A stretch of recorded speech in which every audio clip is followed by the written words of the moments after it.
Hello and welcome. This video is brought to you by thestreamingadvisor.com. Tailor your entertainment with streaming.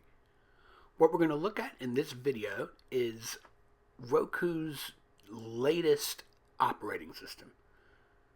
In general, it always looks more or less the same, but they make a lot of improvements under the hood that changes functionality, changes menus, and just gives you more to work with. More lately, it's been all about content discovery. But we're going to take a look at some of the major improvements they've made overall. First, though, you want to make sure that you have the latest software update. And so into Systems we go, and we're going to go to Software Update and check now. You'll see that it tells you the last time it was updated. So for us, it was a little less than a month ago. And as of right now, we are still up to date. So 6.13.24, the latest update is software version 13.0.0. So, first we're going to take a look at one of Roku's most popular and I think one of their best features that they ever developed, which is their universal search. And when I say universal, I mean this looks at seemingly every single app that Roku offers. A lot of companies offer what they call universal searches, and it'll be things like, it'll find what's on Prime, it'll find what's on Netflix and Hulu, things like that. But if something is out there that fits your search category, it doesn't matter whether it's on a little teeny channel with only 30 selections or whether it's, some sort of MGM vault. And that's what you're going to find when we started typing Bat. Like we're looking for Batman. Look at that version of Batman and Robin. Did you even know it existed? It's from a 1949 serial, like the kind of thing that used to run before a major motion picture. And it's available for free in a couple of places. It also pulled up this Bat Masterson. That's an old Western series. 58 to 61. And look at all the places that it's available, with a lot of these being free. So you wouldn't find something like TV Westerns free and movie Westerns and things like that on other platforms. But you can find it on Roku, or, you can subscribe to Prime Video.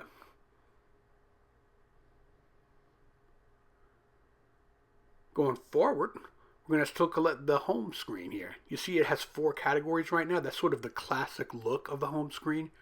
But Roku has been adding new features for a long time. And it's changed a lot about the way that you can interact with it and find content to watch. So we're going to go to the home screen where we have multiple unset up categories, starting with recommendation rows. I'm going to tell it to show it, and we're going to go back to the home screen and take a look at what that does.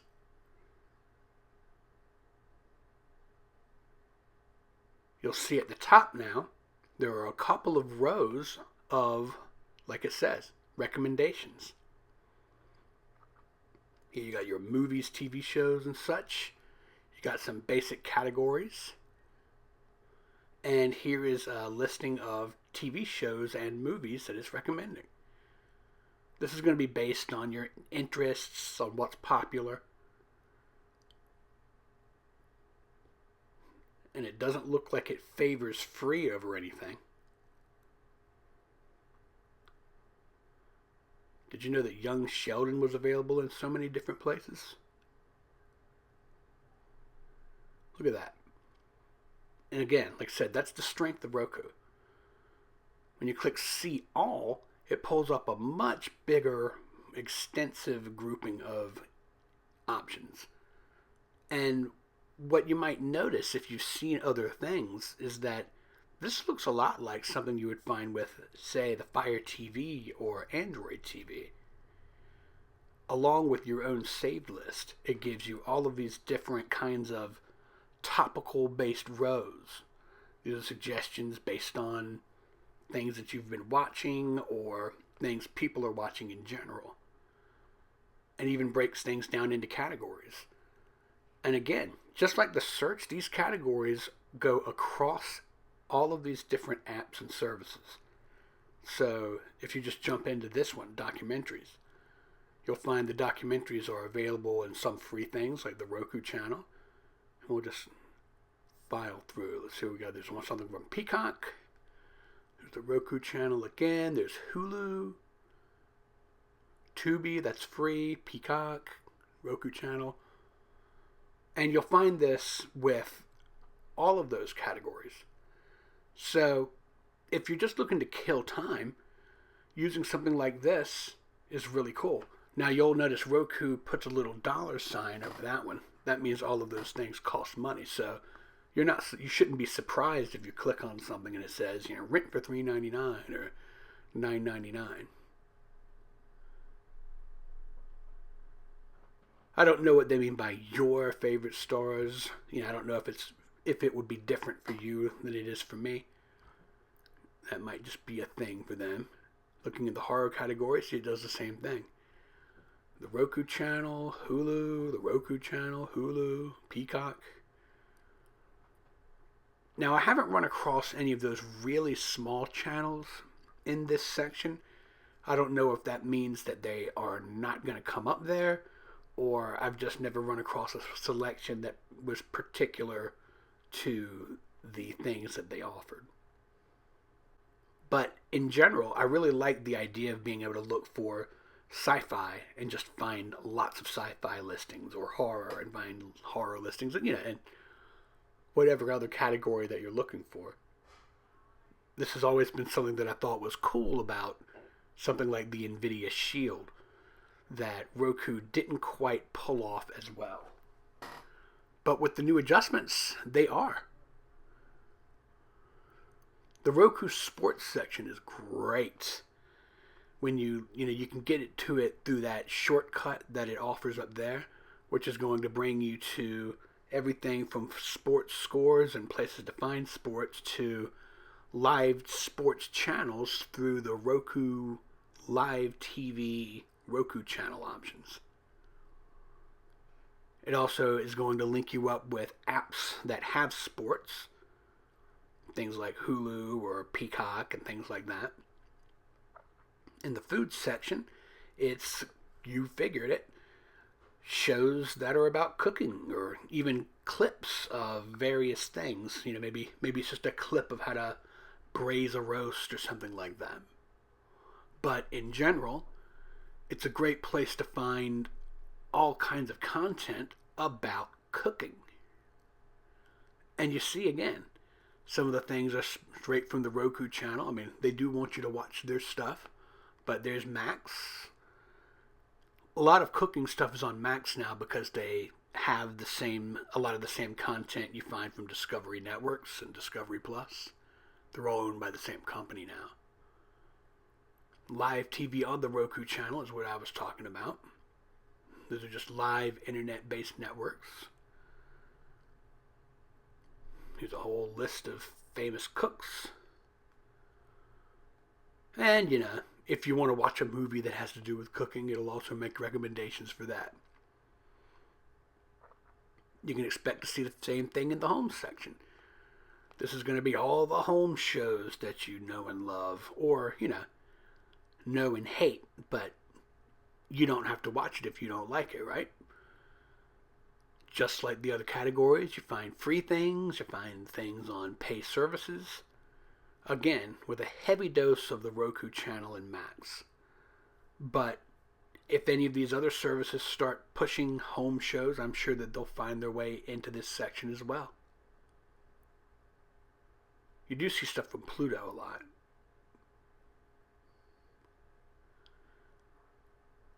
And that's just a little about the all things sections that you find on Roku.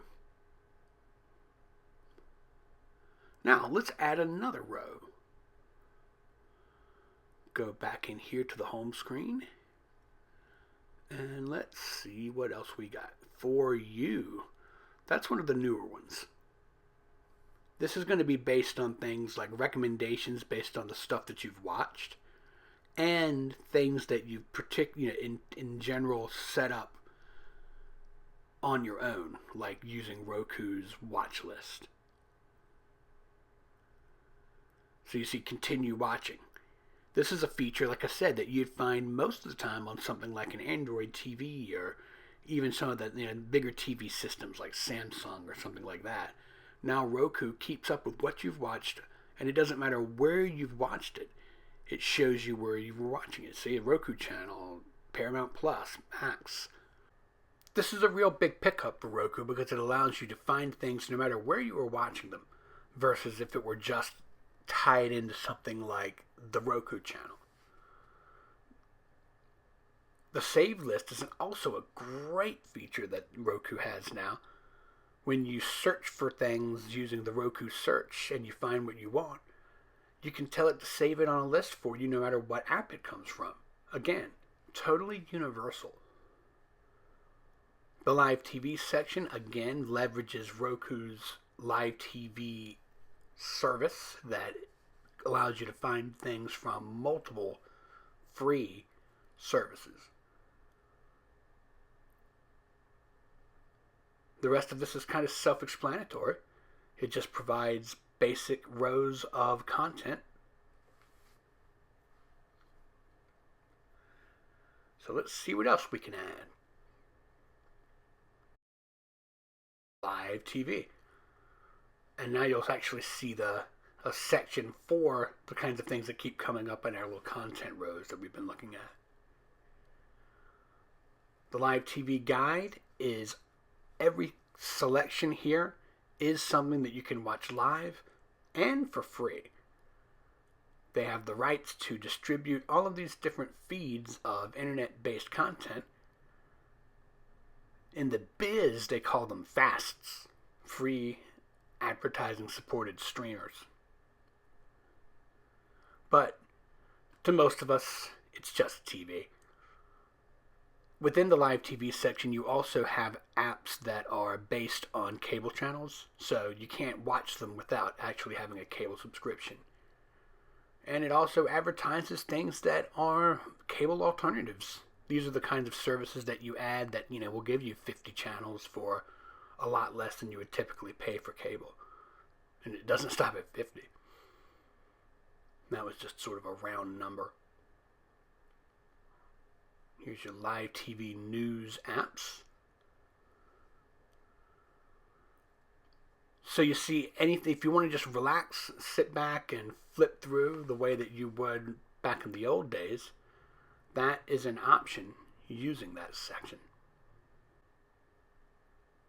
Let's add the next thing on the list. Featured free. Featured free is an older feature for the Roku, but it's still a popular one. Pretty much everything you're going to find in the featured free listing is free. The range is pretty huge because it's going to be everything from free episodes of shows that are on premium services to the content that's always free. But there is so much to find. If you're looking for something really specific, you're going to want to use the Roku search or something like that. But if you're just killing time, want to see what there is to learn, see what there is to enjoy, the featured free way is a good approach. You do have advertisements, though. It's more like your old-fashioned regular TV viewing. But, look at that. Those Spider-Man movies, the Sam Raimi movies, are available through the Roku channel. They're free. I remember seeing those at the movie theater. Of course, then again, I am old, in my 40s now. Next thing we're going to add is what to watch. And what to watch is a little like some of the categories we've already looked at. It might not be necessary to have on here all the time. You see, they make recommendations based on things that you might have enjoyed, and it's pretty good because I've either seen a lot of this stuff or seen a lot of things like it. So the recommendations work pretty well for me. I don't know if it's going to be different for you or not. It has the continue watching row, and then just various suggestions. Again, it's a lot of action, adventure, and horror and stuff like that, which is what I watch. So it looks as though it's keeping some information. It has the genre rows again. So I wouldn't describe what to watch as a completely unique little entry in the Roku neighborhood, but it's just one more way to find things, and if you don't use it alongside something else, then you don't. But I don't see it all that different than for you.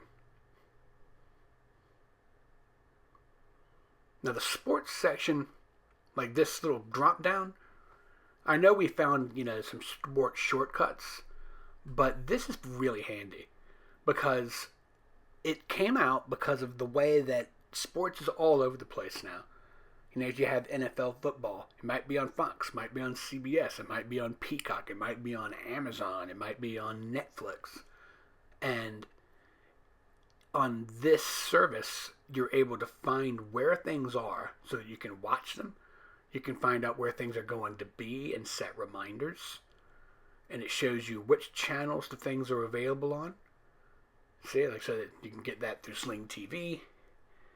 This is going to be based on, maybe something's on ESPN2 or ESPN3 or Fox Sports 1, depending on what services carry what. You can look for things based on the actual sport. You see the NBA zone shows you where you're going to find the NBA Finals. We are in the midst of the Finals.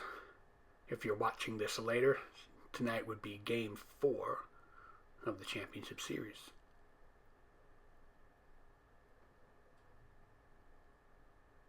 But the little sports section is pretty innovative. There's not a lot like this out there in the streaming world.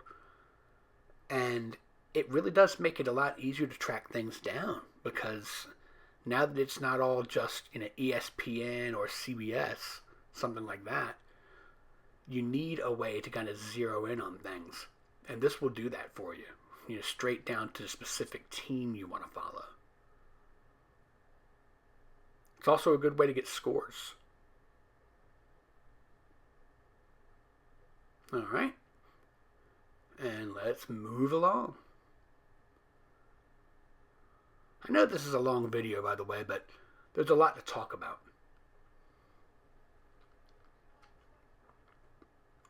Here's a big one, the tile size. Look at where it says displays smaller tiles in 4 columns. Roku did some experimenting for a while last year where some people just woke up one day to find that they had 4 rows of apps like this on their screen. Some people loved it because it gave them more things on the home screen. Some people didn't like it because it made it smaller, maybe harder to see depending on the way they watch TV. But this is now optional, and you can toggle it on and toggle it off.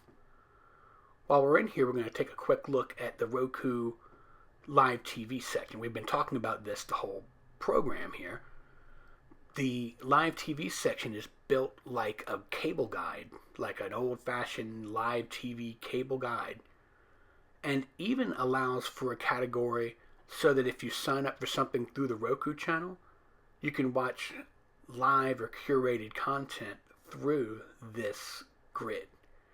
But otherwise, it breaks things down into categories based on all of these different live offerings that it has. So if you want to look for general entertainment, you can find it. You want to look for sports, you can find all the little sports channels, all the little news channels. And that's really cool. This has become very, very popular for both cord cutters and non-cord cutters alike. In fact, a lot of the channels that you find in this kind of service are integrated into cable systems as well. Things like, Buzzer, for instance. You can also find over-the-air channels like MeTV and things like that often in services like this. I don't remember whether Roku offers that or not. So here's your add-on section. Anything that has a live feed or even just a chance to have curated content from Roku has its own channel here. So if you sign up for something like Showtime through the Roku, you're going to have a Showtime channel built in right there. That's personalizing your content rows and your menu over here. You can change up the whole look of the background, pretty much like you do with a computer. When you download wallpapers and things like that to match your season or mood.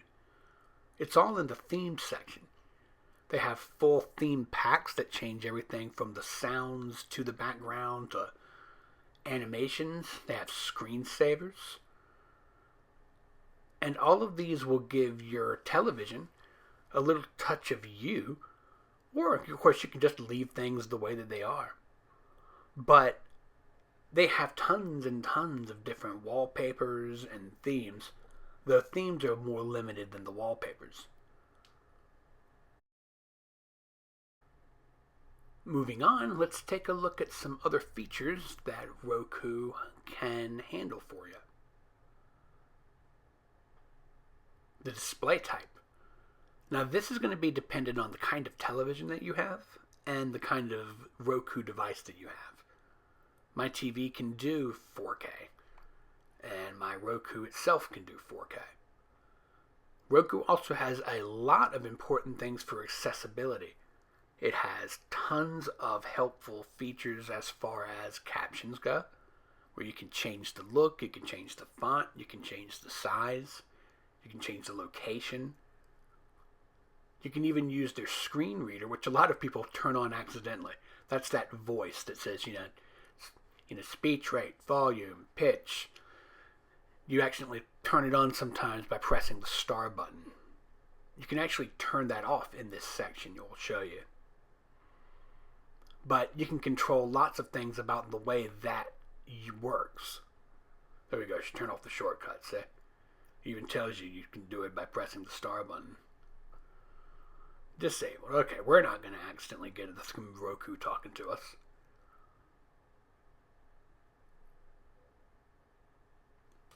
All of these settings are easy to toggle on and off, and they're all pretty much right out there, right in front, so that you don't have to look too hard to find them. You can even control how loud the clicky sounds are in the Roku's menu. You can turn them off completely, you can have them quiet. Here you can find where, what kind of system you have. If you've got a really extensive surround sound system, you might want to change your things up. Though automatic actually works pretty well very often for Roku. So what you see here with Roku is that there's a lot of thought put into the way that it works. It can be as simple as you want, as basic as you want, or as complicated and personal as you want, with multiple rows of suggestions and save lists and everything else. You can even control the kinds of advertising that you have. Like it says there, you're going to get advertising either which way, but sometimes people enjoy advertising a little more if at least it's more akin to the kinds of things that they want. Under the help section, you can add the app that will basically give you little videos, kind of like what I do. Once you've got it set up, you can go to it and it'll give you suggestions as to, different voice commands or changing settings or linking your Roku up with other systems. So the Roku and Amazon Alexa. But this is a nice little channel. Roku's had a version of this for a while. I usually add it to anybody's Roku if they're new to the product. I bet you didn't even know it existed. And that's pretty much it. Your advanced settings are right here. This is where you're going to go if you want to completely redo your whole system. If you're giving it away or returning it to the store. And that's Roku. That's at least Roku as of right now, in June of 2024. I hope you found this helpful. If you did, please subscribe, like this video, all of the things. As much as we can do to get the word out and get into the algorithm, as really helps out. As always, I'm Ryan Downey, the streaming advisor. Stream on, my friends.